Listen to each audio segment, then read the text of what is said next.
Yes, it is playoff semi-final week, and why so much negativity around Sunderland fans? Aidan says, I'll just be buzzing if we get a shot on target. To be honest, welcome back to Where Black Cats Walk. We've got the full team out this week to preview Sunderland travelling to the CBS Arena this Friday night to take on Coventry City, the one team, Jamie, that you yourself have said many times you didn't want. How are you feeling? Are you positive? Are you the only positive? We're trying to find a positive Sunderland fan ahead of this game. I think getting Coventry just sums up the last kind of 6 to 8 weeks, really, the way it's all gone. And sat there on Saturday watching the results come in, and it was inevitable it was going to happen. But if we didn't play them in the semi-finals, we might get them at Wembley. So if we're going to win the playoffs, that's going to take care of Coventry. I know it's all doom and gloom currently, but it is what it is. Absolutely. We're going to talk about on this particular episode. Anonymous Rig was what's going on with him at the moment. We're going to pick our starting 11, of course, as well. We're also going to manifest our opening fixtures of the Premier League season. Manifesting, we'll get there, of course, and we're also going to ask these guys for their season highlight. Right then, anybody book the Wembley Hotel then? Anybody? John, you got yours sorted? No? No way. Can't do that. Okay. Right, we'll look back on QPR just a little briefly then for a second. Charlie Luke says, Job's doing quite well in the holding role, but Neil and Rig ahead of him are effing anonymous at the moment, Rig especially. First of all, do you agree with that? And just what's going on with Rig? We've talked about him potentially being tired, but he's got to up his game, hasn't he? To be honest with you, from that tweet, I'd probably swap Neil and Rig around. I thought Rig was more involved on Saturday than Neil. I wasn't really too sure why they decided to play him further forward, but whatever, that's fine. But Rig's... I'm not entirely sure why Rig's been in the team every week, all season, to be honest. And you can see that coming off on him, and he's just a kid, and he has struggled, I think, quite a lot. That's nothing to do with him as a footballer, though. I mean, he's a great player, but you can't expect him to go week in, week out at the top end of the Championship at 17. It's just not fair on him, really. There's lots of negativity around the club, Leo. That was just one tweet we could have talked about Chris Rigg. I don't think any player at the moment, probably apart from Job and the goalkeepers, getting any kind of credit at the moment. Maybe Troy Hume as well. People are pointing out this. That's one of the reasons to be very down in the dumps. She visited Coventry, of course, 2 months ago. Wasn't your greatest performances. They handsomely won 3-0 with a Haji Wright hat trick. We'll talk about the 11 in a minute, but what's from mentality point of view has he got to be doing on the training ground this week ahead of Friday's fixtures? I mean, well, we've seen that the warm weather training doesn't work. So he'll be scratching his brain for other ideas. I think, if I'm honest, that's went the wrong way because my ender looked absolutely knackered all game. From about the 10th minute, even when he was walking around while the ball was off the pitch, he just looked like he didn't want to be there, or he was lethargic, tired, and that's just explaining or showing what the whole team's like right now. I think because we're into the playoffs now, it's no longer a league table. Everyone's starting on a clean slate. I think that's got to be communicated across to the team, because if we go in worrying about what's happened these past few weeks, then it's only going to go one way, especially against Coventry. And if we worry about other results, obviously we can do it as fans because we're going to be doing that. But when you're talking to the team and the mentality of the players, they can't look back on what's been going on recently and take that performance into these next couple of weeks.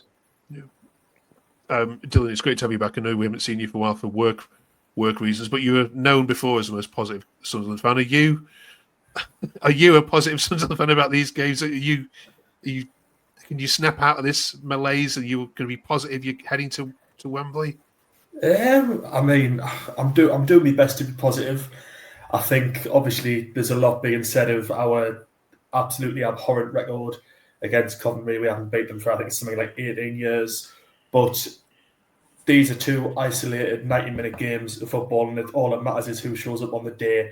So I think pondering the past and things that have gone on before is completely irrelevant. It's all about getting in the right mind frame, which you clearly haven't been in for the past few weeks. I mean, this weekend was absolutely shocking. I wasn't expecting them to be going absolute hammer and tongue because obviously they don't want to be getting themselves injured or suspended for the playoffs. But to put it lightly, I was getting my head stapled on Friday, and I found that more enjoyable than going to the match on Saturday. So massive improvement needed. But yeah, they just need to get their heads in the game and show a bit of fighting. As I said, it's 2 90-minute games and it can go either way. We're playing against a good team, but we've shown that we're a good team ourselves, and I think we play our best football against other good footballing sides. So dropping points recently against worse sides who've deployed a low block doesn't put me under too much concern. Okay, we'll bring in a Coventry fan in a second to get their view of it. But yeah, you mentioned that 18 years was the last time you beat Coventry. That wasn't the last time you won away, though. That was at your place. I mean, the last time you won away at Coventry? I think it was like I'm sure it's going to be rammed down your it's going to be rammed down your throats over the next 4 days or so. 13th of April, 1985. The last time. Now, of course, you haven't played it every year, but yeah, that is some hoodoo record, isn't it? That's going to have to change on Friday. Right, Jamie, let's pick this team then.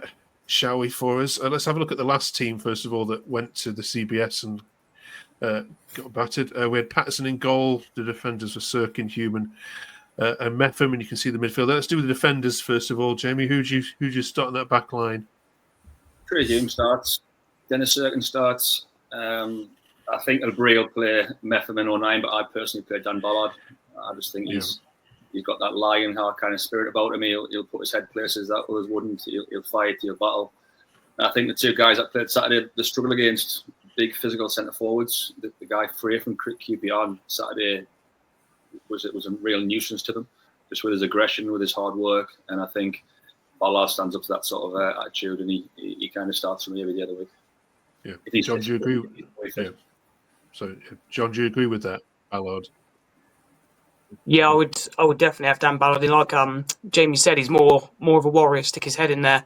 And maybe we can focus on giving the ball to sort of 09 to bring the ball out. I think Metham's been off it a little bit. That's only because of how good he was when he came in. But yeah, I'd definitely be going Dan Ballard centre back. I mean, they're going to try and ruffle us up, aren't they? That's how they sort of beat us last time. Sort of, they just had the edge on us. So yeah, we're going to need those warrior players in there. Okay, let's go into the midfield then, Charlie. Let's have a look at what we had last time. Obviously had Job, Roberts, Rigg, Mundell, 09 and Neil. Particularly interested in what your take on Roberts is. He's been getting a bit of criticism all season, really, but particularly in recent games. Who would you start with? Well, I'd want to be bringing Lefay into the middle for starters, and then ideally Mundell playing out wide if he's fit enough, and then you have Job and Dan Neil sitting ideally, and then as much as I do normally want Patrick Roberts in the team, even if he's not scoring, I like having him in the team. He takes me forward, and he's always trying, if not else. He never hides. I think I would want Meander on the pitch, and I'd have him out wide on the right-hand side. I think I'd just kind of want as many goal threats as we can, because my God, at the minute, we do not look even remotely like scoring a goal. Like Saturday was like, I don't think we've ever had a worse game, attacking-wise, at Stadium Light ever. Did we even have a shot? Genuinely. I think we had one in the first half from 09 from about 25 yards, and that was all I can remember. Ballard in the last minute. That was the next one. Oh, yeah, the header. Yeah. There's some kind of throws like that's ridiculous, isn't it? Like, I think there was a couple of times we were on the attack in the game, and I was just looking at the other scores because I knew nothing was going to come from it. Even when the other crowd was cheering, I was getting notifications looking at what else was going on. Dylan, do you agree with what Charlie's midfield arrangement there? Yeah, for the most part. I mean, I completely agree that if Mundell's fit, he has to play because we just look much better going forward when he's on the pitch. Roberts, again, he's always going to be able to take players on, and ironically, I've slagged him off all season for just cutting inside and letting it fly every single time. But to be honest, against QPR, we're screaming for him to do it because there was just that little going on that I would have snapped your hand off for him to cut inside and put it over the bar. But I don't know. I'd maybe put Alan Brown in there just because he's got the experience. He's played over 400 championship games, and I think when we've looked a little bit erratic and a little bit uncomfortable in recent weeks, someone who can just sort of settle the play a bit. And he's been in a plethora of championship games against different teams and different environments. I think someone with his experience would help marshal the likes of Job, Neil, Rig if he's playing, which he probably will be. But for the way he's been playing the past few months, he looks knackered. He looks like he needs a rest. So I wouldn't be opposed to swapping Rig out for Alan Brown in midfield. But that's about the only other change I would make. Okay. And Leo, up front for you?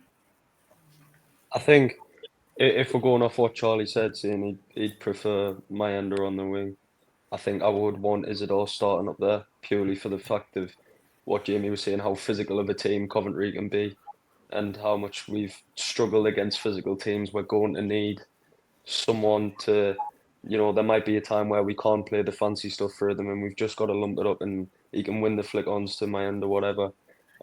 Because I know a lot of complaints in the stadium was about not getting the ball in quick enough or not being direct enough. But when they have two massive centre-halves and you've got Mayenda challenging for them, what can you really expect our other players like Lafay to do? They're not really going to want to swing a ball into the box knowing that he's got basically no chance of getting up there with them. So I think I would want Isidore up there and, like Charlie said, Mayenda on the wing. Okay. Presumably, Jamie, a 0-0 or a 1-1 is a good result. Yeah, I think we've got to be aware of being in the game still in the second leg. We can't really go too gung-ho down there and end up getting picked off 2 or 3 and come back here with absolutely no chance. Like I say, like we've all said, I can't see us scoring 2 and 3 goals against Coventry back at the Stadium of Light. I think it's the biggest importance is making sure that we leave that stadium on Friday night, still in the fixture come Tuesday, and that's obviously going to be in Livery's head as well when he picks his team. Hence why I think Alan Brown will possibly come into contention more than he would have done if it was a home game. If you've been watching our content over the last 30-odd weeks, you'll know we've talked a lot about Sunderland and penalties. So you know exactly where this is going on Tuesday night. This is heading to penalties for sure. Let's get some Coventry fans in and let's have a quick chat to them. I'll just see who's arrived. Jay and Ben were first. Let's bring them in. Welcome, Jay. Welcome, Ben. Are you okay? Right, lads. I'm good. It kind of escaped your notice on social media, lads, that Sunderland fans aren't exactly thrilled to be playing you, first of all. And they've written things like this. Jamie says, we'll be gone after the first leg. Darren says, good luck to Coventry in the final because they will hammer us again. Rankin says, a good season while it's lasted. And Aaron says, congratulations, Coventry, on being in the playoff final. They don't give themselves much hope. Is that playing to your hands a bit, Jay, or not? Not really, no. First of all, these 5 lads, cheer up. They all look so happy. You're in the playoff semi-finals, lads. Be a bit more excited. Obviously, we've got a great record against them, understandably, and we've got a little bit of good form, especially at home. At home, our home form is absolutely fantastic. I think in the last 6 games, we've won 5 of them. So obviously, it's going to be a good chance for us to maybe try and get a couple of goals ahead for the second leg. But the positive for Sunderland is our away form is terrible. We've lost to Luton recently. We lost to who else? Plymouth recently as well. Derby. Derby. The away form is really, really bad. So obviously, I'm a stupid Cov fan. I think we're going to win every game every week. So I'm confident for Friday. But look, it's a semi-final of a playoff. So I think it needs to be a bit more positivity on Sunderland's side because they're a fantastic team. Obviously, a bit of a run at the moment, but it's a playoff. Anything can happen. Obviously, the Championship's a fantastic league, but when it comes down to nuts and bolts of it, and you've got sort of effectively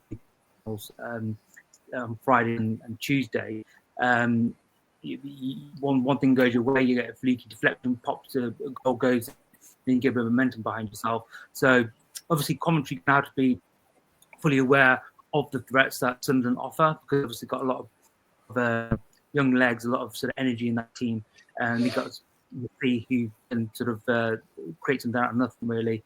I'm confident, but again, I'm stupidly confident every week. But I think it's not going to be as easy as Sunderland are making out to be. Cheers, Jay. quickly to you, Ben. Where are Coventry's weaknesses? Tell the Bree, if he's watching this, how to go about beating you.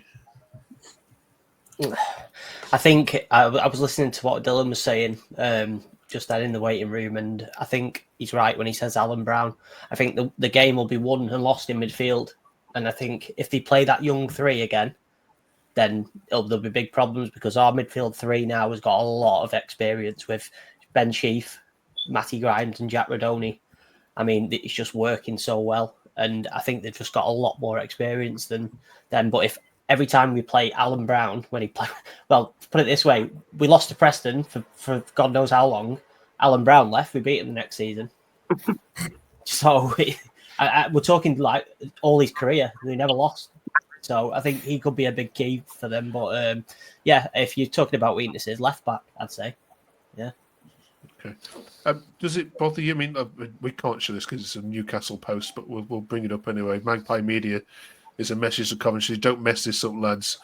If you're looking at Sunderland's last set of results there, Ben, does that bring anything into this game in terms from a Coventry point of view? Does it?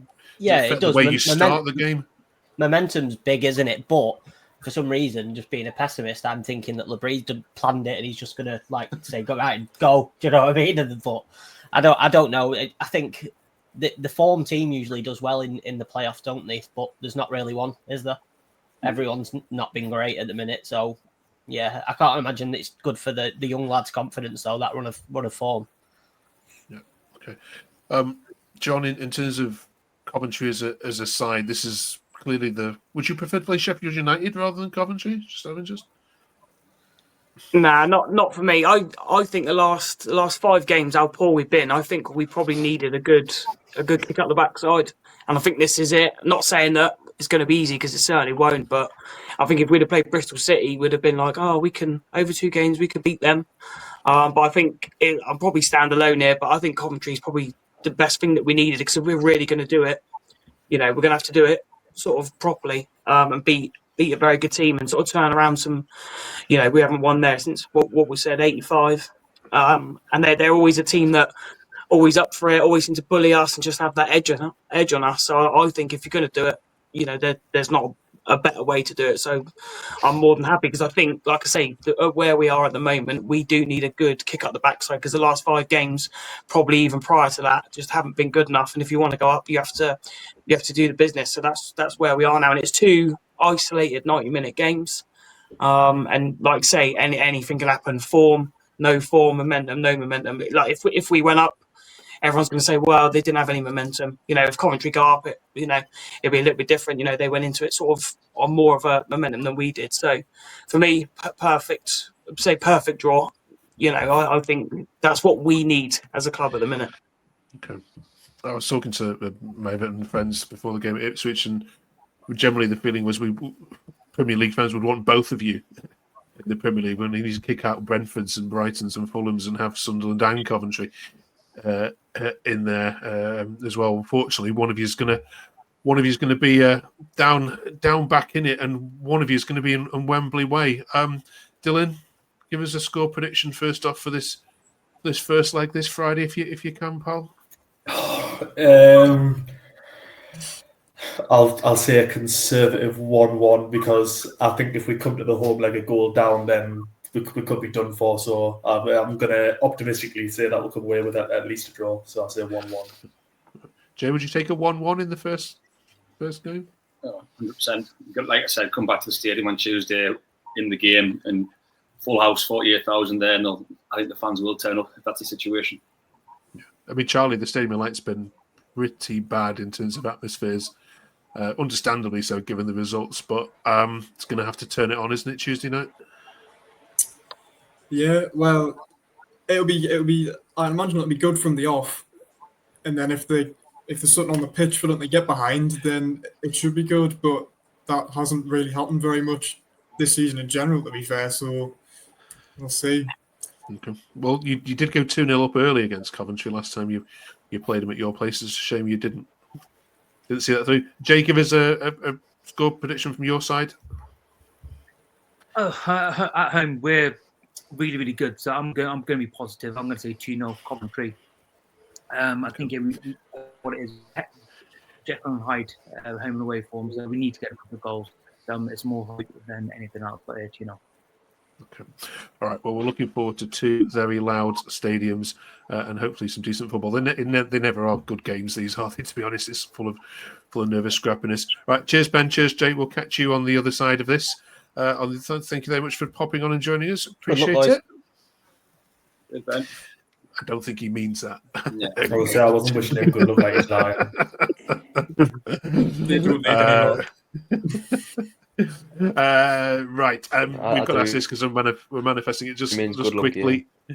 Yeah. If you were promoted to the Premier League, Leo, and it's all gone well on May the 24th, your opening fixture you would love to have in the Premier League would be...